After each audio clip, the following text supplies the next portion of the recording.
What we've got here is a feed rack that's been here for, possibly even centuries. Could be back into the early 19th century. And that we're going to have to take down, temporarily move it out of the way and put that back up again afterwards. And we're going to do that now.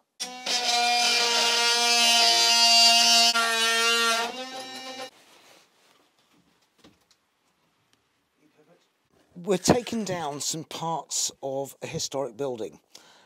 It's very important that we keep an accurate record of what's where. So what we're going to now do is to label these items just in case somebody thinks they're a bit of scrap timber, they can clear it up, get rid of it.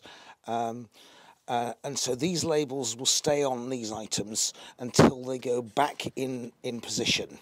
And what we're using here is cotton tape and labels made out of Tyvek, written on with a Sharpie.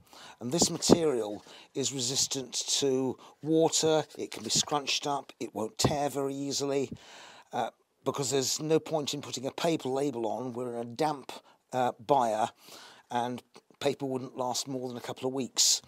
So in museums we use this special kit to make sure that the labels will last. The first thing I'm going to be writing is the accession number, and this building is Achondrian A, and we'll then call this A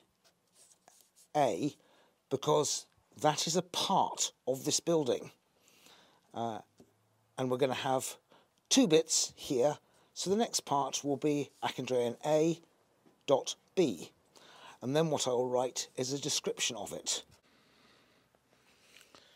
There we are, all tight and ready.